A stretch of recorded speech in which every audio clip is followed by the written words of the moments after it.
Welcome everybody to another multicultural session, looking at further information regarding how we're going to go in South Australia as the borders open.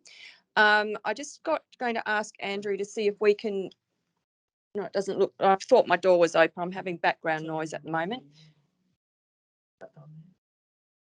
Right, I'm going to put this on so you can see me. Right, and I can see the slides. So my sincere apologies, having some serious IT issues here. So before I begin, I'd like to acknowledge that we're meeting on Kaurna land and pay respects to elders past, present and future, and just to reiterate that the relationship that the Kaurna people have with this country is as strong as it ever has been. Now, many of us are feeling a bit nervous here in South Australia as we have our borders opening on the 23rd of November. And that was why we wanted to come together to give you some information and so that your communities can be as well prepared as they possibly can be. But really the most important thing about being prepared is to be vaccinated. And I know that you've all done so much work with your own communities to try and make sure that people have availed themselves to vaccines. Just to say, you're just going a bit fast with the slides, Helen, you could go back. Just to say it is not too late to get vaccinated. So even people are thinking, oh my goodness, I should have done it and maybe it's not worth it now. Please keep up that strong messaging about vaccination because it is absolutely the best way we can protect our community. And if we can get our vaccine rates above 90%, above 95%, we will be in such a good position here in our state. Okay, so moving down to the next slide, this is showing you the COVID ready plan that we put together as an infographic, and we're just going to focus on the middle part of this plan, and we've got the big heading there, 23rd of November. And it's at this point that we're expecting to have 80% of South Australians fully vaccinated, age 16 plus. And we may not hit exactly 80%. I haven't looked at the rates for today, but we're hoping that we will be very close. And so then on that date, and of course, we've got people still getting vaccinated as we move forward. On that date, we'll be opening our borders. Now, to be perfectly clear, those borders are not just whoosh and everything is free for all. We're only allowing vaccinated people to come into South Australia. And that's not just with Victoria and ACT and New South Wales, that's with every single state in Australia. That's with Queensland, Northern Territory, Tasmania and WA. And it also includes South Australians. So if South Australians have gone interstate and want to come back in and they're not fully vaccinated, they are not going to be able to come in. They will have to apply for an exemption, and those exemptions will only be based on very compassionate reasons. So again, to give some reassurance that the floodgates haven't just opened up, we are putting some protection in place to only allow vaccinated people to come into our state. Now, the other thing about the 23rd of November and having the disease come into our state, there are other things that we'll be doing, and we still require public health and social measures, and I'll go into that in a little bit more detail in a minute. And we also need to be doing the testing, tracing, isolation and quarantine. So when people have COVID symptoms, in our state is absolutely critical that people are getting tested. And it's going to be a little bit like Back to the Future about when we think about the beginning of last year when we had our first wave. People need to get back to that mindset. And when we get above 90 and 95% vaccination, some of those things will change. But because our state has decided to open our border a little bit earlier, and that's because it's a lot of difficulty having those borders shut, and many people have not seen their loved ones for long periods of time. It's very difficult to keep those borders tight. That's the reason we've decided to do that. But we do need to keep some public health and social measures in place. So still having masks in public places. We still have our current density and activity requirements of 3 per 4 square metres in across the board in retail and in pubs and clubs and restaurants. but we have lifted it to a 30 people limit for home gatherings. So that's in recognition, of course, with the holiday period and the Christmas period, but it's still a restriction. So we don't have large home gatherings of 100 plus people. And then the other thing is that, and Dr. Kirkpatrick will talk a little bit more about the preparation that's been put in place for our healthcare systems. But I really want to stress, even though that we have good healthcare systems in South Australia, we're a small state. So we only have a limited number of hospitals and a limited number of nurses and doctors. And so it is very important when we're doing this planning and we're all on board as a community, we have to do everything else as safe as possible and not just assume that, oh, well, I won't get vaccinated because I know Dr. Kirkpatrick will be able to fix me up because I'll have this great treatment at home or in hospital. It's much better to prevent that happening, and prevention is always better than a cure. And just, I think it's worth pointing out that we are a smaller state, so we don't have the larger number of hospitals that other states do. But a lot of really good planning's been put in place, and Emily will be talking to you about that shortly. So just moving to the next slide. Oh, and I'm deliberately not talking about what happens at 90%, because we really want to focus on what's going to happen in this 80 to 90% of population vaccination. So I'm not going to go into any of the detailed mathematical modelling that was done, but we had Adelaide University, the staff that are also involved with the Doherty network nationally did some modelling for us. Now, this is modelling, and that is to help us plan. When we start getting cases, we'll be redoing the modelling on a regular basis to find out actually what the wave is going to look like. And if it looks like it's getting out of control with everything we've got in place, we will have to do more and focus more attention to those particular areas where there may be issues. So I'm going to show you this is a scenario one that the modelers looked at, and they showed that if we keep the public health restrictions that we currently have, we have really good testing and contact tracing, and people follow our quarantine and isolation requirements. And so that's important for your communities. They understand that if they are in close contact with a case, they will need to have quarantine. Then on the basis of that, the modelling showed we would be able to be within our hospital capacity. Now, the chance of an outbreak, they said, was 27%, but just to be really clear, that's defined as 100 cases a day for 3 days. We will have smaller outbreaks that might be 40 cases a day for 3 days or 80 cases a day for 3 days.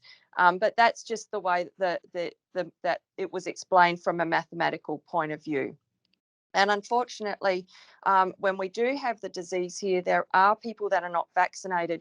And unfortunately, we will have some deaths, but we can reduce the number of deaths by getting as many more people as we can as quickly as possible vaccinated, because I'm here to save lives, and I do not want to see anything that could be prevented happening occur. Now, just moving to the next slide, this one, I know I've talked to you before about the Delta strain, and if we still had the Wuhan strain that we had last year, and we had the vaccine as effective as it is at the moment, we would not be having to have the contact tracing and the public health and social measures to the same extent. But unfortunately, the Delta variant is almost like a new virus. The vaccine is effective, but the thing about Delta is it's transmitted more quickly and to many more people, and that's shown here in this infographic. So when you have one case of the original Wuhan strain, it could infect 2 or 3 people, and there were often people in households that did not get infected. But with the Delta variant, it is infecting more like 7 or 8 people, and it's almost 100% hit rate. Well, it is 100% hit rate in families where there's no vaccination. So it's really, really important to appreciate that we have to do all of these other things that we used to do when we have the Delta variant. So just moving to the next one. Thanks, Helen. So this is putting it all together about the things that we can do in public health. and we've got vaccination, but that, as I said, is not going to be sufficient, but it's definitely allowing us to do more, and it's allowing us to open the borders. We've got our public health and social measures. So your communities need to really understand that the hygiene is critical. That physical distancing, I'm holding onto my phone, so I really just want to stretch out my arms and say that 1.5 meters is 1.5 meters. It's actually quite a distance. And I remember hearing from people who had been in China last year at the beginning of the pandemic. Professor Bruce Aylward presented to us, and he said when he came back to Australia, he had a sore throat because everyone was very good at the physical distancing.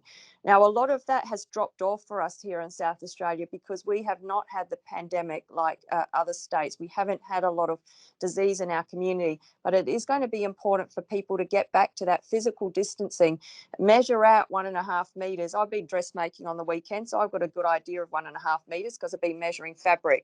But it's a good idea to have a think about what that really means. The masks, again, continue to be very important. When we took masks out of our modelling, it showed a significant increase in the number of cases. So wearing masks when you're out in public spaces continues to be mandated in South Australia. Like I said, we've got some business and activity restrictions, but we are going to the 30 for people for Christmas. And the last one is really, really important. You have to stay home when sick. So Caroline couldn't be with us this morning because she has a child at home who's ill. So it's really important, even if we've got important jobs to do, if we're sick, we need to get a COVID test and not come into work and not infect other people. So not go out to supermarkets and such like when we're ill. And so therefore in your communities, you might need to have some help to people who have had a COVID test who are ill, and they might need to have groceries or children or some other assistance. And what we did last year, we all helped each other out. We were a really good community and we supported each other in these ways. And the last is the testing, tracing, isolating, quarantine. We say for short TTIQ. But absolutely important that we all can continue to get COVID tested.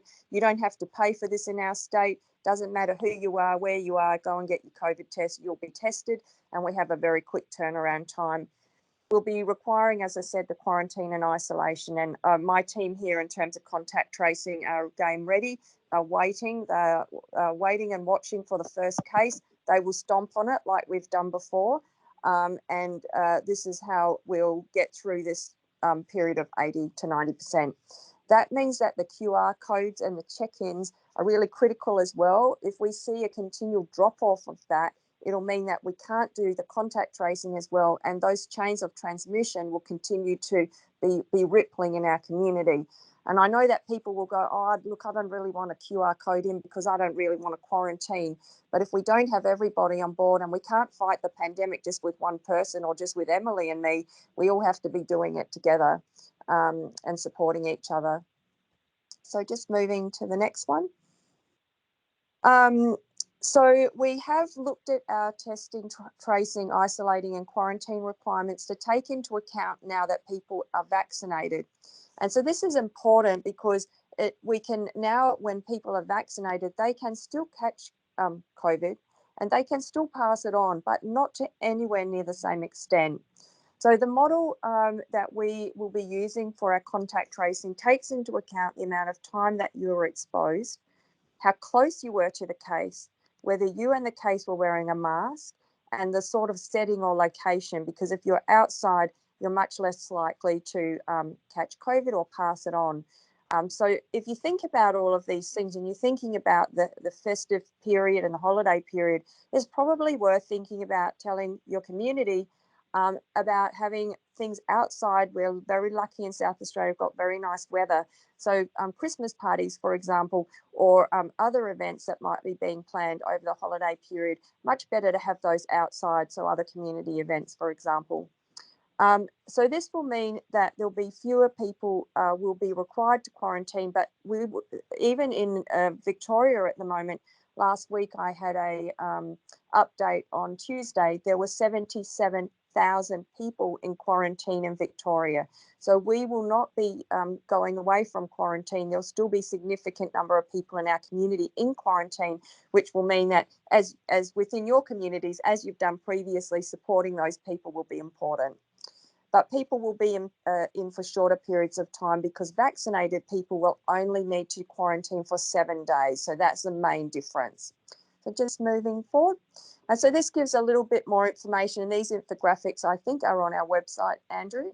But these are certainly things that you may want to have to provide to your community members. And I'm just asking, Andrew, are these been translated? These haven't been translated yet. So they haven't been translated yet. So if you need those translated, if you could ask for that, and we'll see, we're pretty busy in here at the moment, but we want to make sure that everybody gets these messages. So this is just explaining that we have, this is a technical bit from my team's point of view, we have unvaccinated close contacts, and that's a little bit of a description about that and what that means: a vaccinated close contact and a casual contact and a low risk casual contact. And then our team will be contacting people if they fall into those categories and letting them know what that will require for them in terms of their quarantine. So moving down, Helen. Okay, so I'm just trying to look at the date on this one. It's of today's. Okay. So we've got 77.2% of South Australians 16 and up vaccinated against COVID. So that was yesterday's data because it's always a day behind. I would have loved to have seen that more like 79%, but I'm hoping that that will occur by the end of the week. You can see that we've got one dose, 87%. So there's many people that have just had the first dose. So I'm expecting in the next couple of weeks that'll get way up as well. As you know, you've got your first dose will be translated into more people when they get their second dose being fully vaccinated. We have seen that the age group 12 and up, that those teenagers are really keen to get vaccinated, but they do need their parents' consent. And so I've been talking to some of the vaccine teams where they've had teenagers turn up and they want to get vaccinated, but they haven't got mum or dad there with them. So that's an important thing as well to let your community know, is if your teenager wants to get vaccinated, please have the parent there. It's just that legally we cannot vaccinate the child unless we've got the parental or the carer's consent. So moving on. Now, this is a question we get a lot of questions about, is when are we going to have COVID vaccination for the younger children? Of course, we're able to do the teenagers 12 and up. At the moment, for 5 to 11-year-olds, we have not released that in Australia. It's only going to be 1/3 of the adult dose, and so we need the vials, the paediatric vials, to come into Australia. And the ATAGI, which is the group that looks at all of this, is looking at the real world data at the moment, not just the clinical trial data. I'm really hoping that we will have this in the new year. The children I have a particular concern about are those with chronic health problems. So there's lots of children who might have respiratory or lung problems or heart problems. And those are the ones that I want to see particularly get vaccinated prior to the school term next year going back. And so hopefully that will all be on track and we'll have that available. So just moving to the next one. So this is a very nice infographic because it sort of combines everything, and we'll be doing absolutely everything we can do from a public health point of view with our contact tracing, having testing available.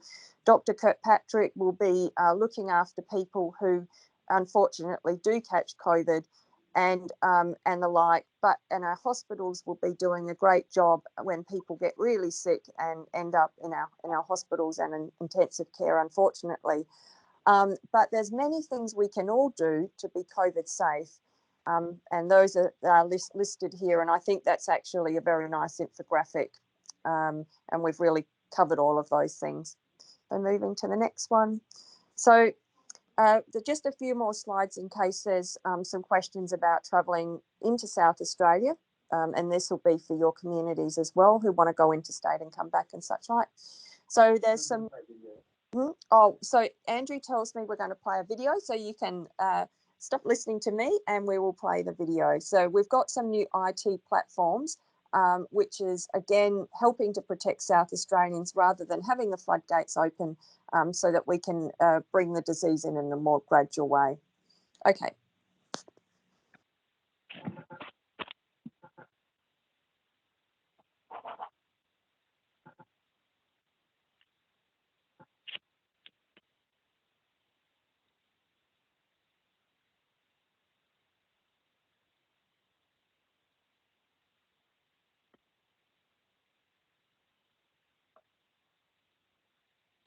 We're not getting any audio.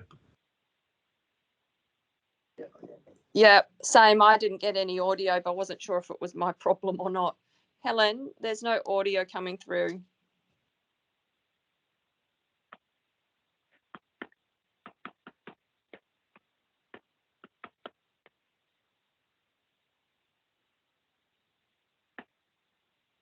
I think it might be best to skip that, and we'll send those videos out so that you can actually have a play with them in your own time and can watch them. But the basic thing is we've got 3 new IT platforms.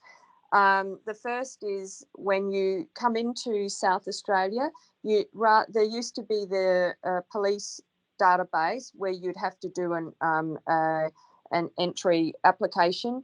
We now have a new portal called Entry Check SA. So that's an online, it's not an app, it's an online portal where people have to apply. And we had lots of applications for that over the weekend. There might have been a few IT glitches, but I don't think there was anything major. And I certainly was looking at the database yesterday, and that all seemed to be going quite well. But just to reiterate, the basic premise is you have to be vaccinated to come into South Australia, whether or not you're a returning South Australian resident. We also have a requirement for people to be tested within the 3 days before coming into our state. And families with children less than 12, of course, those kids cannot be vaccinated. And we know that there's quite a lot of school outbreaks at the moment in Victoria and New South Wales. So that whole family will need to be tested once they get into South Australia because of that consideration, because of the children are not vaccinated. If there are some people who are not vaccinated, they will have to apply for an exemption to come in, and that'll just be on the basis of compassionate. So there might be a funeral, they might have a sick relative here, but in general, if you're not vaccinated, you won't be able to get into South Australia. So the next one. So this is the Health Check SA. So Emily will talk a little bit more about this. We're using this for travellers, but it's also it's an app, so it's on a mobile phone, and this is for travellers coming in. We'll be doing a daily symptom check using this app, but it's also our way of doing home quarantine. And somebody's showing something on the screen there. Francesco, have you got a question? I can see you asking.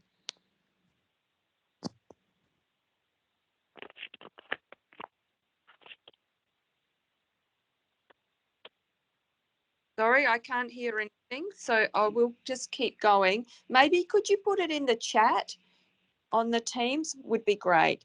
And then we'll just move on to the next one, is the COVID safe check-ins. The COVID safe check-ins. So, everyone's used to doing your QR check-ins.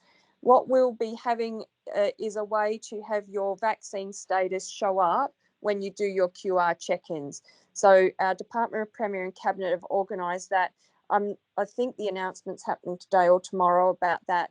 And there will be a couple of steps to allow that to happen on your phone. I haven't done it yet myself, but I'm looking forward to being able to do that, because whilst we haven't got mandated requirements across the board in South Australia to enter and be fully vaccinated, I'm aware that the Adelaide Oval Entertainment Centre, the Coopers Stadium and also the Adelaide Zoo are making that requirement, and I suspect there'll be many businesses that make the decision to do that going forward. So that's another very useful IT improvement with our QR check-ins.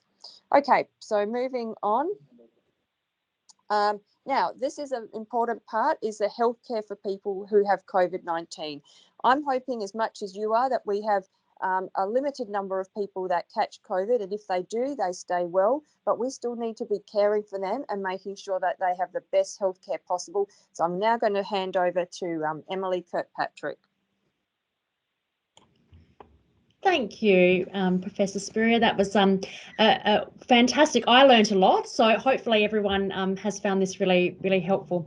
So as we move forward as part of healthcare for COVID-19, we've spent a lot of time looking at interstate and overseas jurisdictions around how do things work in the other states, what have they put in place, what's worked, how can we make sure that people who get COVID, and of course we want to stop people getting COVID as much as possible and preventing as much as possible, but how do we make sure if people do get COVID we can care for them safely?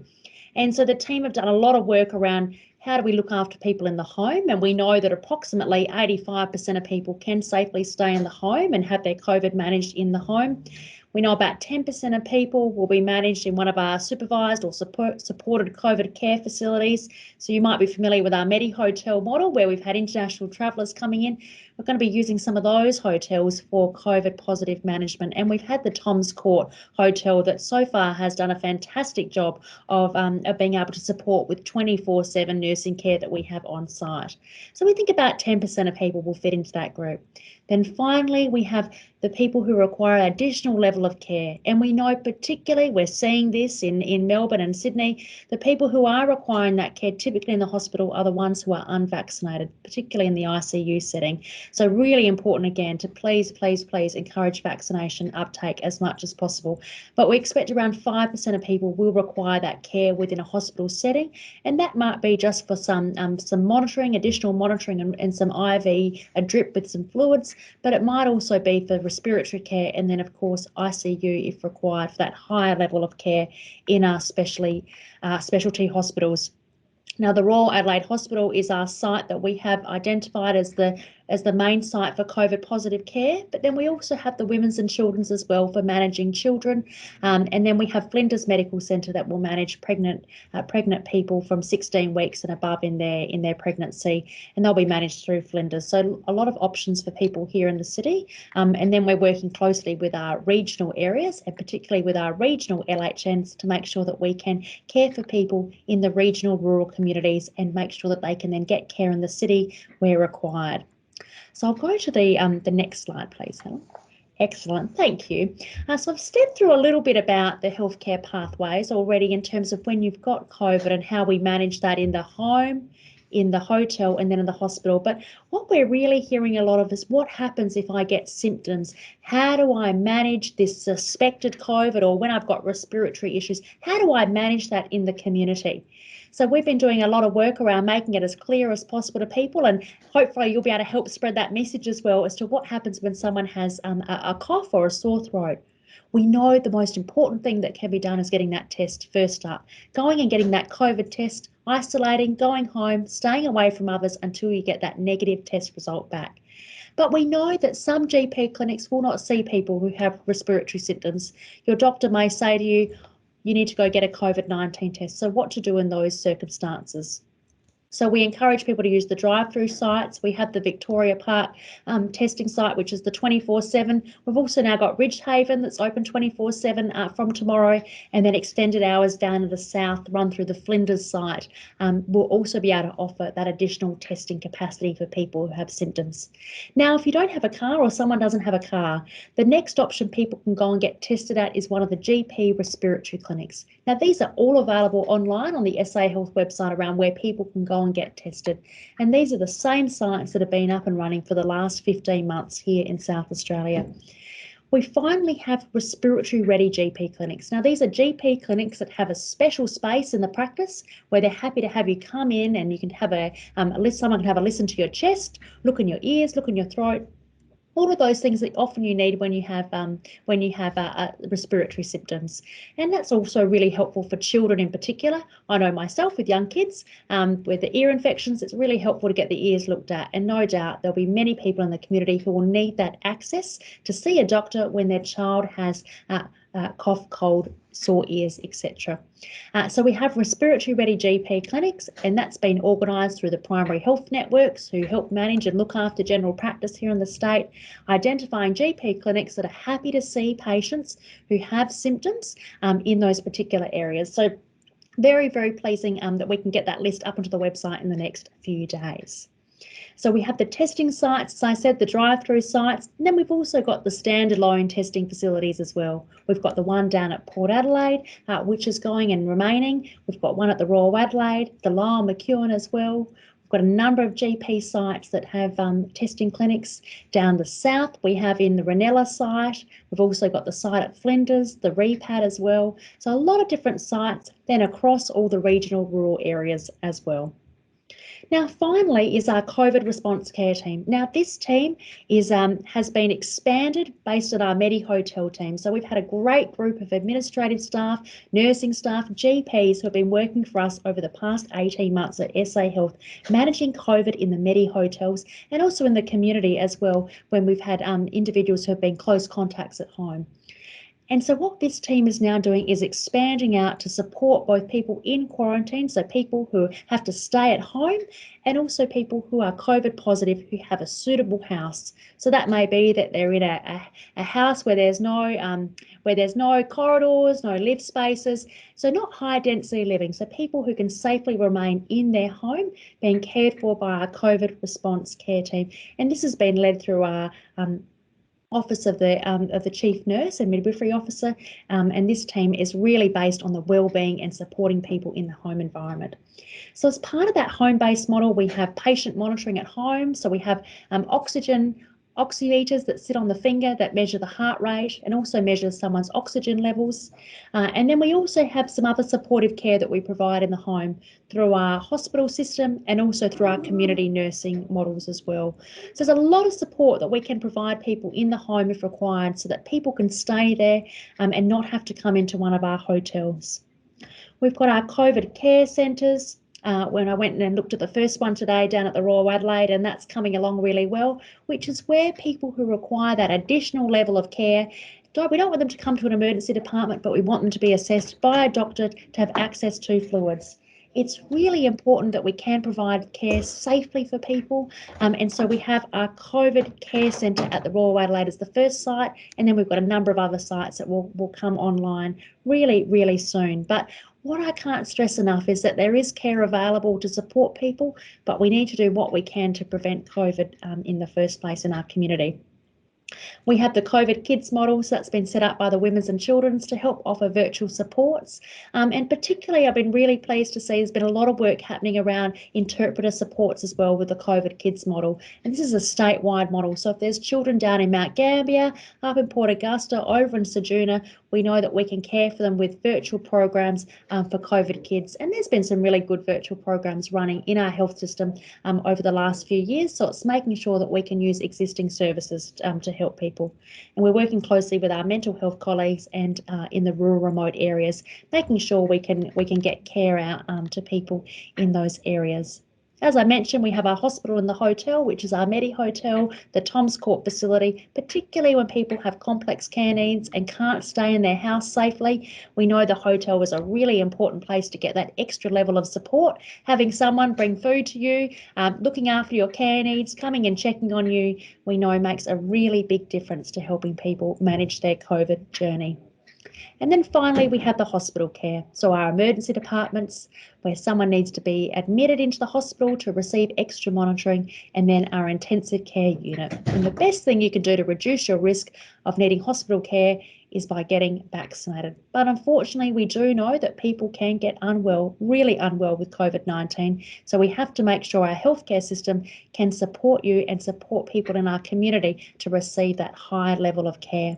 And we've had a team of doctors who have been over in Victoria at the moment, who have been working with our Melbourne colleagues to make sure they can learn as much as possible now, so we can best support people here in South Australia as we move forward and in providing further COVID care.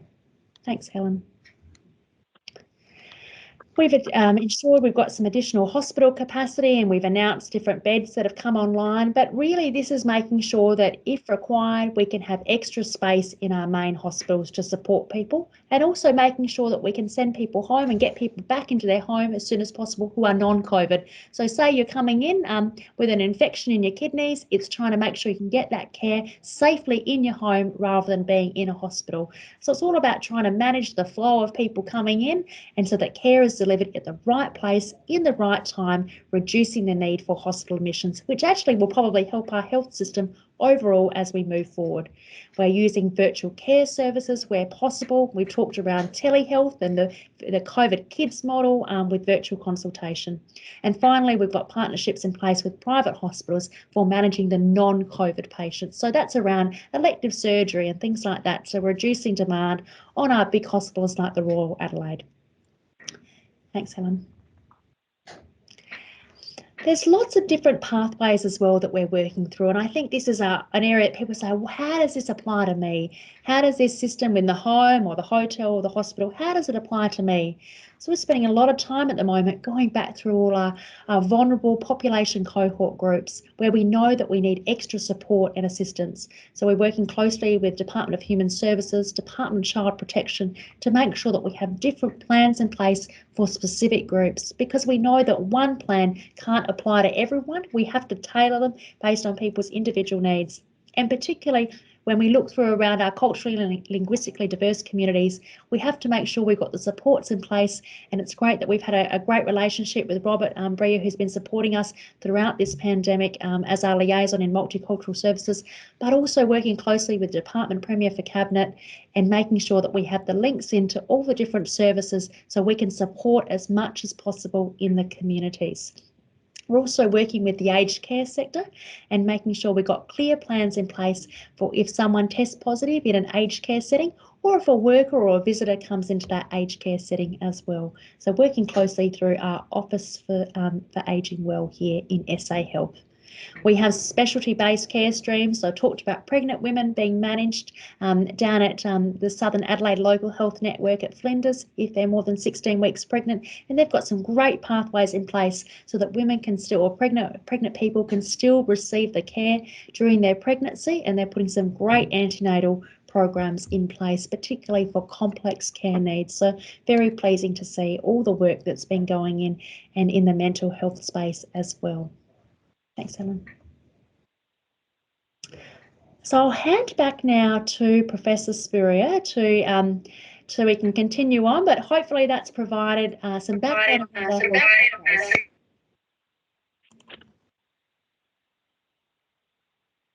Sorry, just having to run two devices, getting the sound on one and the vision on another.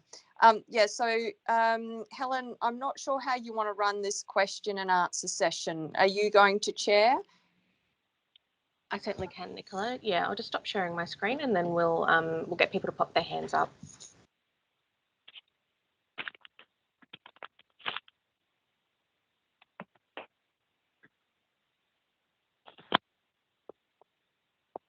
I can see there's a question from Matthew. Hi, I have a couple of questions.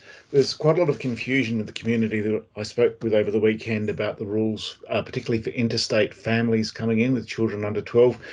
Nicola, you did summarise that briefly. The rules, as we've been able to read them off your website, aren't clear as to how families arrive with children who are too young to be vaccinated.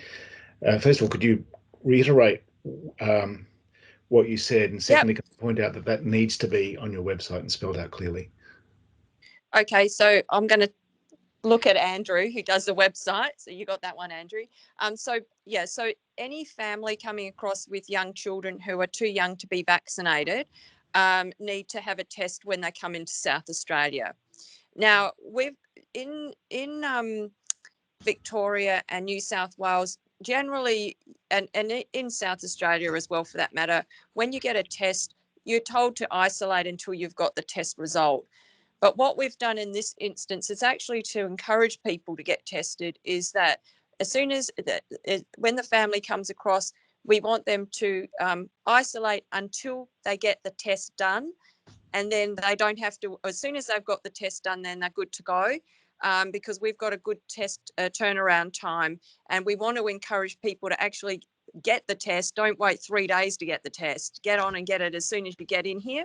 We've got excellent testing at the airport, and we've also got testing at our borders as well, along Tailem Bend and a whole Yamba. And we've had one of the reasons we've done well in South Australia to date is our very, very good public testing. So it's free for people.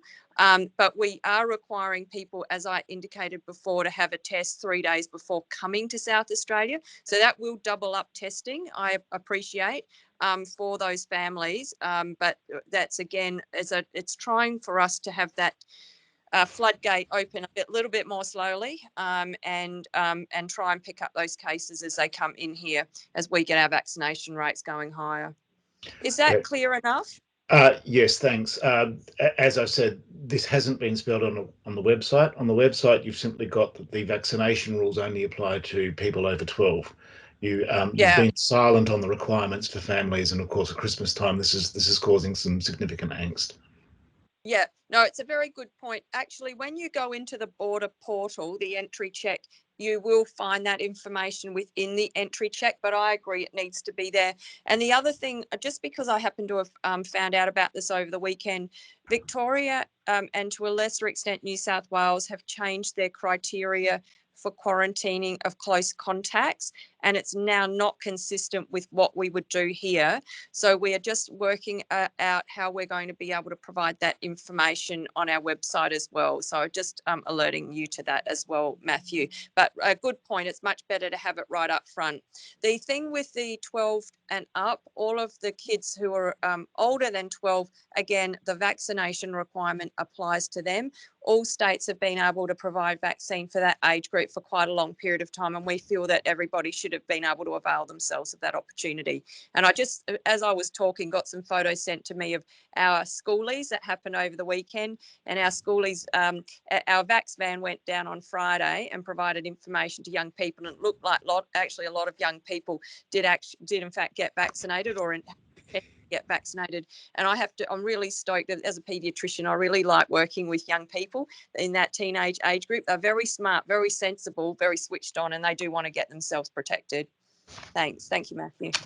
Thank you. Emily, did you have something to add? I was just going to add to Matthew, yes, that's been very strong feedback over the weekend about the frequently asked questions, and they have been updated, so they should be online this morning, the new version, which really does spell out around the requirements for children. So yes, we did have strong feedback that people wanted a specific section for families, so we've done that. Great, thanks, Emily. We might go to Ruth Gilbert.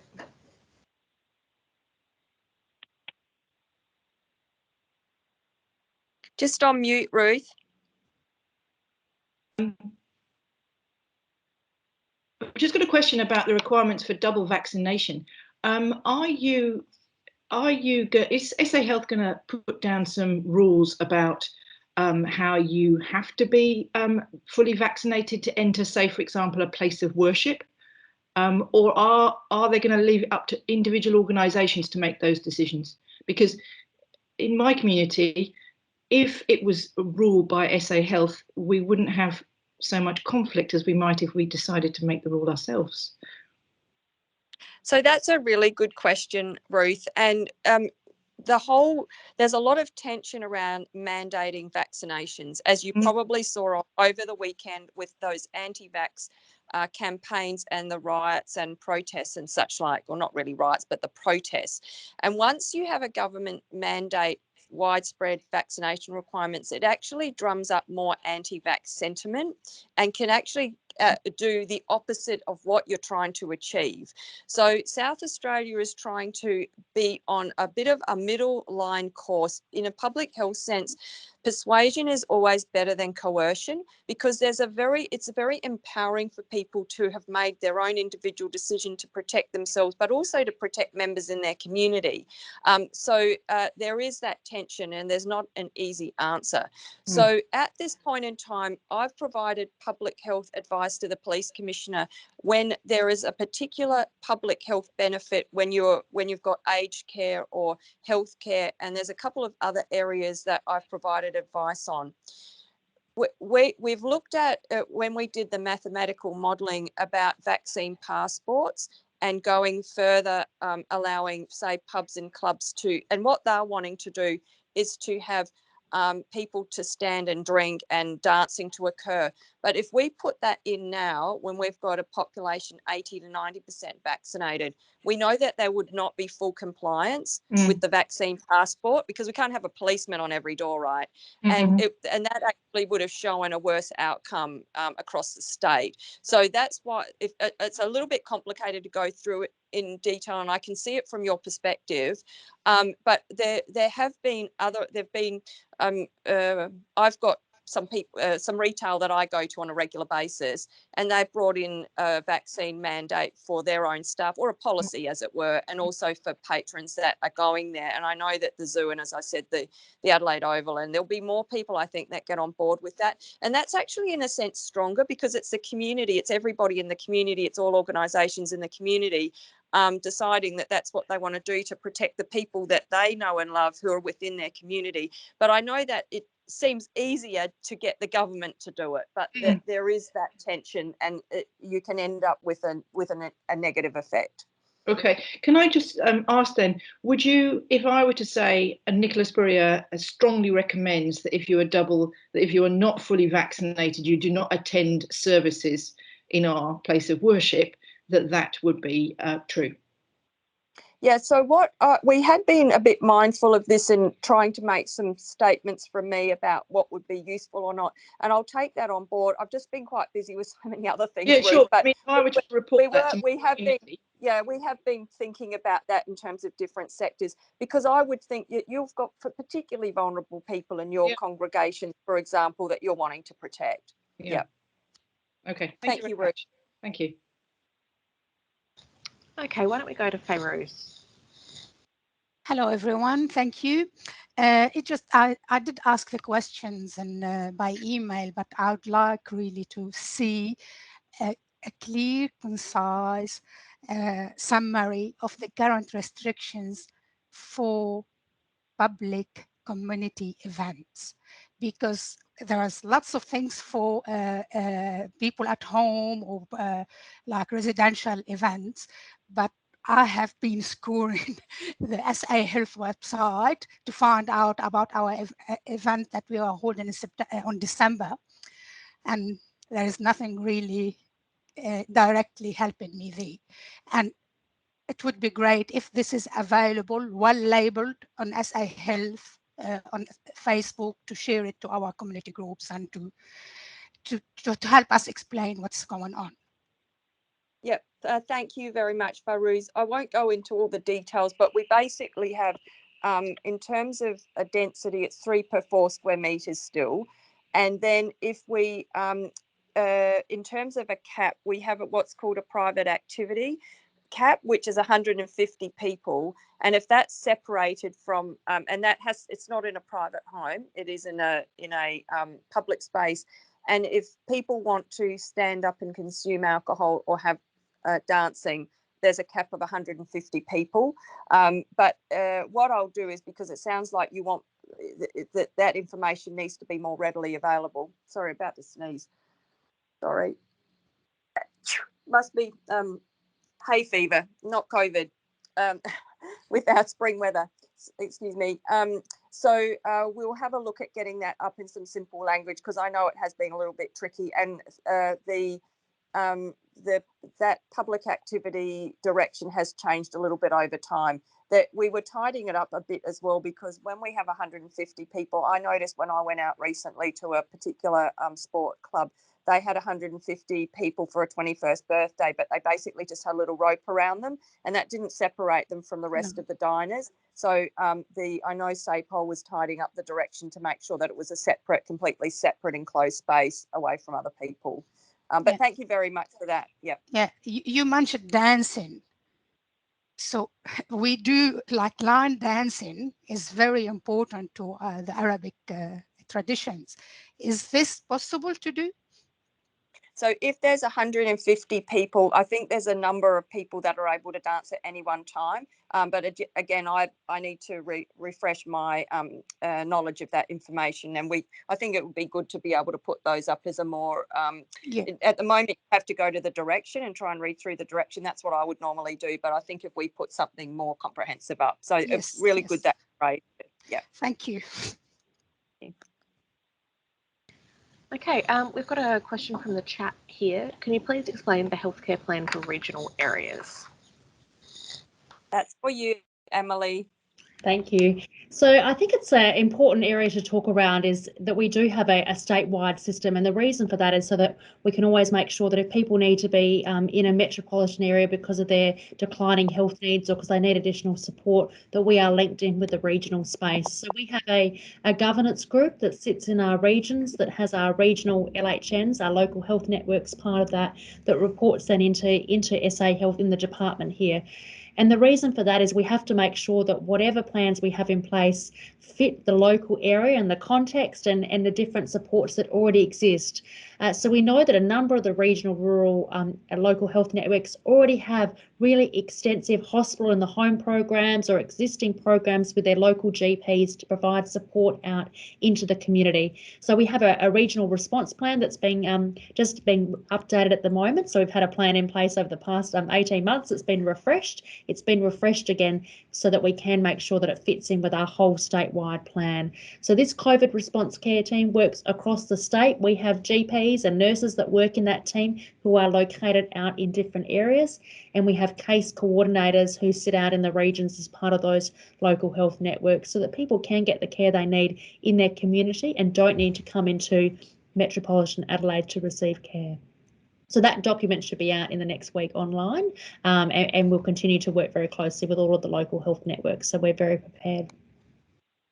Hopefully that answered the question. Thanks, Emily. I'm not sure if we'll have an answer for this one, but we'll give it a shot if anyone is able to answer it. What visa category fully vaccinated people are allowed to travel out of Australia and come back to Australia? Yeah, that's really one for the Commonwealth government, because I am losing track of the rules around people returning to Australia. My understanding it is still returning Australian residents, so I'm not sure that I certainly don't have an answer to that one, but it may be something that we can assist trying to find out about through our links with the Commonwealth government. Robert, you may know. I don't know, but I am happy to follow up with my contact in Department of Home Affairs with Tanya Gerlach, and to see if I can get a response, and then perhaps through Helen, she can provide that information with any other further information that's going to go back to those people participating in today's forum. Thank you. Excellent. Thanks, Robert. Matthew, you've got your hand up. So just to follow up on that, Consular Corps received a briefing from the Federal from Home Affairs on Thursday regarding that. The best place to start is the Smart Traveller website to address that question. But otherwise, if Robert can help this group, that would be great. Wonderful, thanks. Matthew, I can see that Tanya Gerlach has dropped a little note in the chat as well that she can provide some dot points after this meeting, so we'll make sure that those get sent around. Okay, one here from Diane. Do admin staff need to be vaccinated within the aged care community in home and group services companies? Yes, I can confirm that everybody needs to be, so it's very much setting based. So yes, they do need to be vaccinated, because it doesn't matter whether somebody's an admin member of the staff or whether they are providing the cooking in the back. All of those people do associate with each other, and that's what we need to do to protect vulnerable South Australians, particularly older people. So yeah, the answer to that one is yes. Thanks, Nicola. We've got one that was submitted as part of the event registration process. How will outbreaks be handled post 23 November in terms of lockdowns and business closures? Yeah, that's a really good question. I'll give you a little bit of an overview. So what the modelling shows is that we still need to go quite hard with our contact tracing whilst we're at the 80 to 90% mark. And after that period of time, we will be reviewing and seeing what the experience has been in New South Wales and Victoria. So in terms of whole of state lockdowns, we are hoping to avoid that, and I shouldn't see that there's any reason with our high vaccination rate that we will need that. But for particular businesses, it will depend who was infected and how long the person infected was there. So whether it was a staff member or whether it was a patron or a client coming into that business who might have been there for a shorter period of time. And we'll be doing the contact tracing in the standard way. The real difference being that it's 7 days of quarantine for vaccinated and 14 days for unvaccinated people. So you're certainly at an advantage if you're vaccinated. And if you see it in the scheme of things as well, vaccinated people are much less likely to be infected with COVID in the first place. And if they do, are less likely to have symptoms and therefore less likely to have gone and got a COVID test. But it is important, even if you're vaccinated, that you do go and get tested if you have any symptoms at all, even very mild symptoms. So in essence, we're doing it the same as we've done previously, except that we do not have the same quarantine requirements for fully vaccinated people. And fully vaccinated, just to really push this point, is 2 weeks after your last dose of the vaccine. Because you're not actually immune until 2 weeks after that second dose. Your body hasn't been able to produce the immune memory cells to react to an infection. So we know that in the past, say as an example, when we had Burnside Shopping Centre at the Modbury outbreak, we basically put everybody who'd been there at the time into quarantine. And the young person who had COVID, who'd walked through the shopping centre, it was quite difficult to work out exactly where she'd been, and so we just put a big sweep over it. We won't be having that same rigour with casual contacts going forward. So we do have we still have casual contacts, and we've got low risk casual contacts and standard casual contacts. Low risk casual contacts, if you have a look at our matrix, which is up on the website, if you've been, outside and had no really just transient. So if I walk down Rundle Mall and walk past a case, for example, that would be a low risk casual contact, wouldn't need to do anything. But if it had been a slightly longer face-to-face contact, then I'd be potentially a casual contact, and I'd have to do testing, 3 lots of testing for those 14 days, and just be a bit careful where I go and not spend too much time with anybody that's vulnerable and not vaccinated. So it's a different. We've moved the goalposts a little bit going forward, but it is important that we will be doing contact tracing in a very rigorous way, because that's one of the pillars of prevention for us between that 80 and 90%.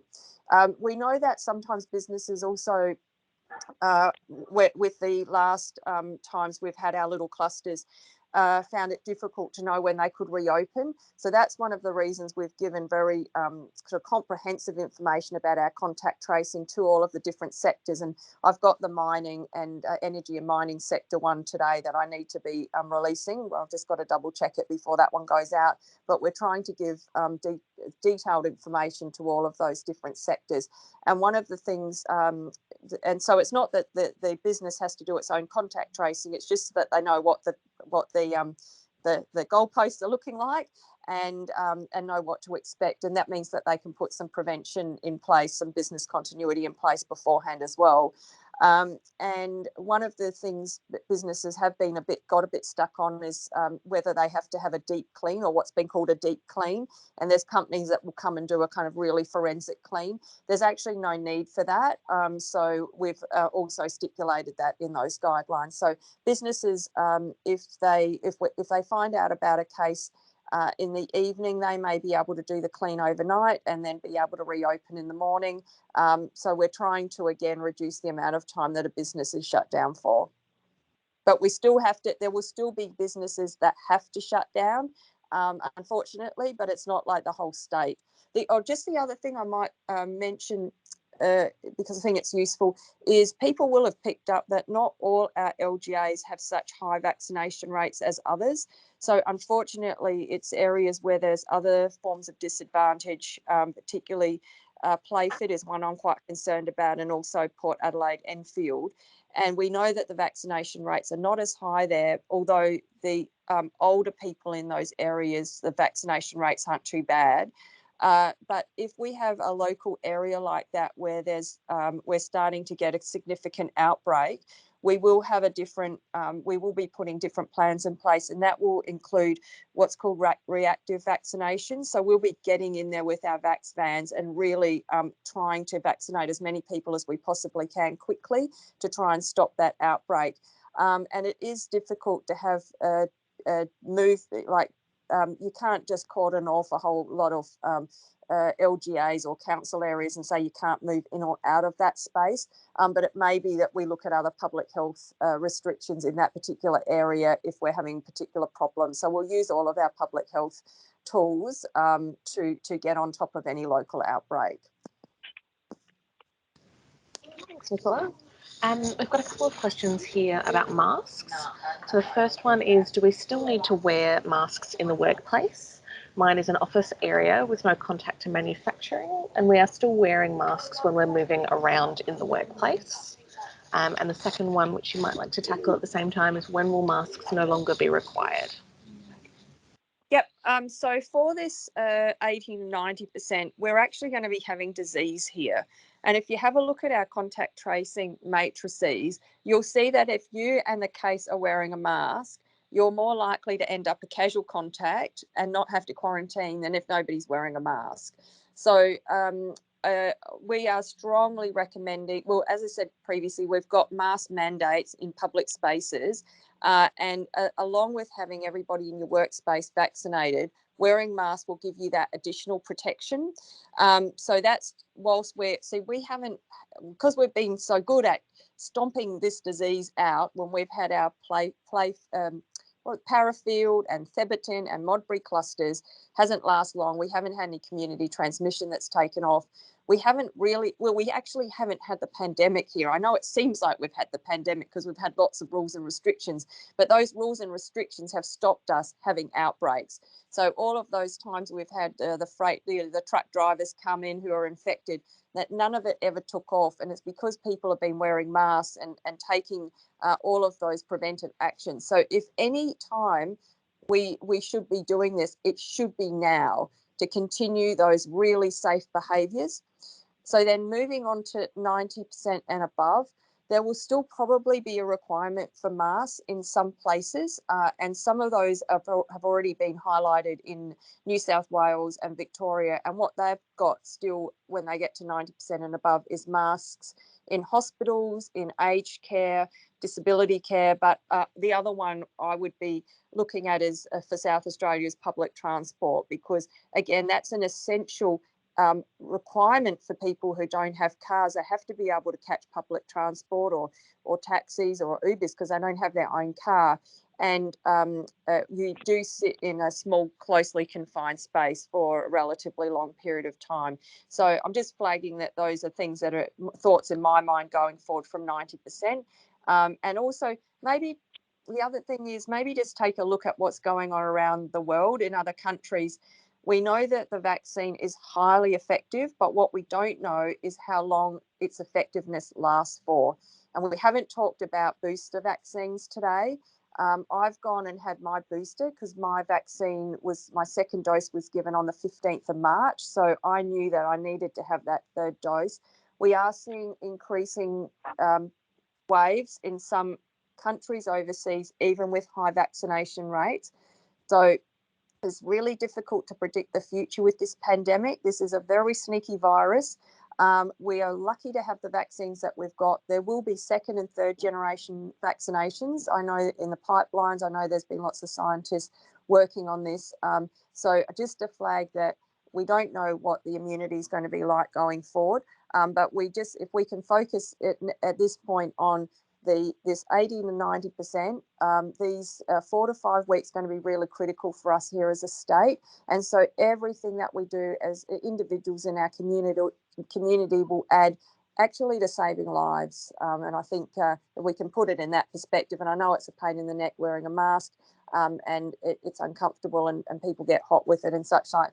But if you can feel that you're doing it to protect yourself, but also to protect your community, and you're actually saving lives, and feel proud of the work that you're doing. Hopefully that covered most of that question. Thanks, Nicola. Ruth, I can see you still got your hand up. Do you have another question?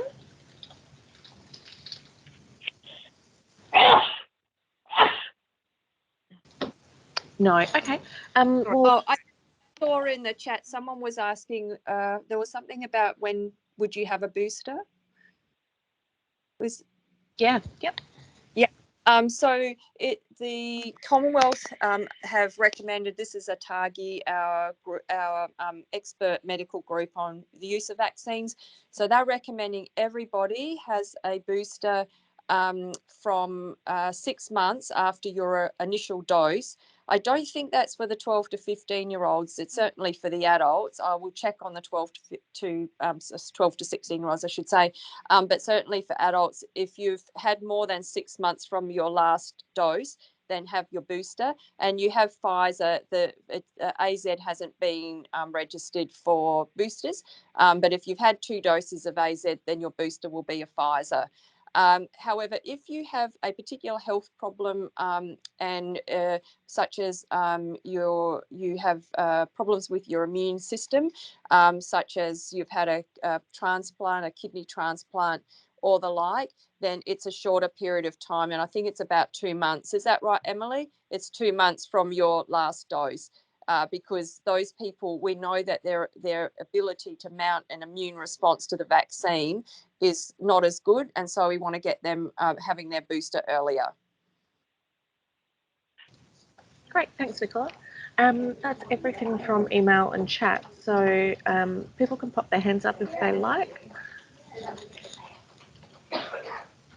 Oh, there's another question I could just see. Where do you find what's a recognised vaccine in Australia?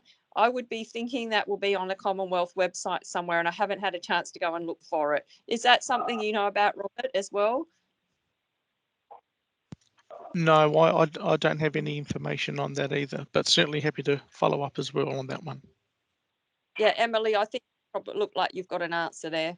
Yes, it's listed on the TGA recognised vaccines are listed on the application system coming into the country still. So it has a little box there that says what vaccines have been approved for entry and recognised in Australia. And I'm So sure Tanya's made we might send we'll send that website link around. Maybe you could add it to the chat, Emily.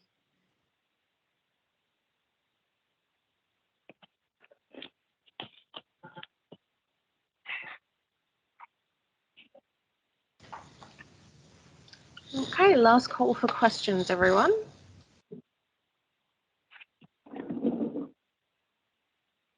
Looks like we're good. So anyway, it's been lovely talking to you all today. It is, we're all feeling a bit anxious as we go forward, but I have a lot of confidence in South Australians, really sensible people. You're all very community minded. We all look out for each other. And I've always been so impressed at how people try and do the right things. This is always interesting in infectious diseases. There's always human behaviour along with the biology of the virus.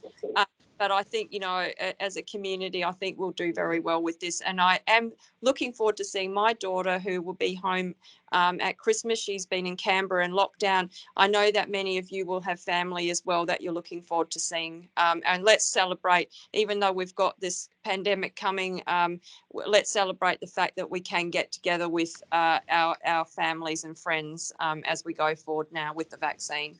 Thank you. The final slide. Oh, there's a final slide that's going to come up, Helen.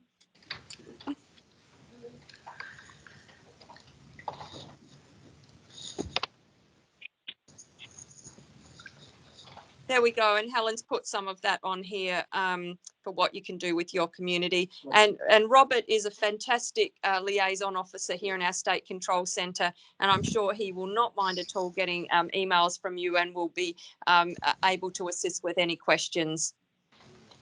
Thank you all.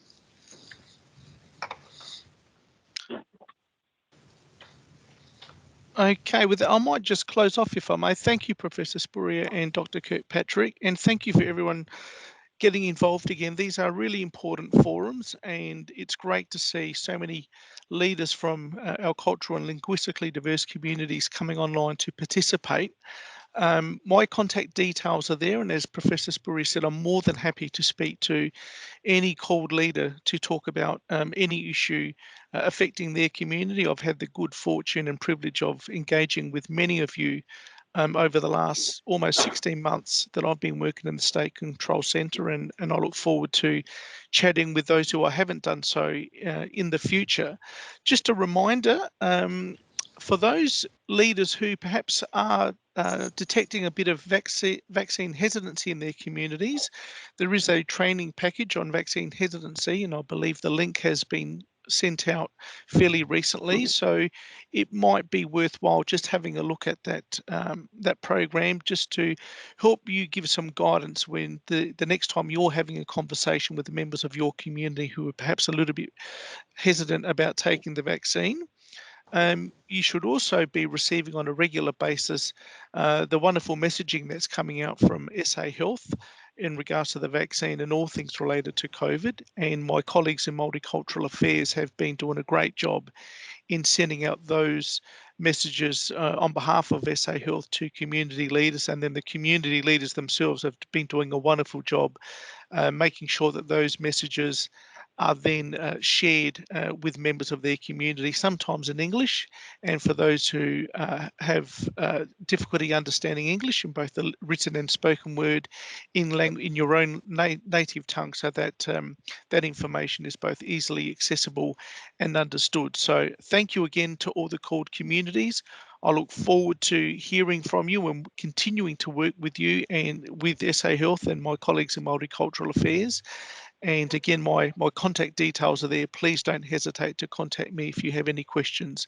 And I'll certainly pass that information on to the relevant people to assist in getting the appropriate response to you. Thanks again for your participation today.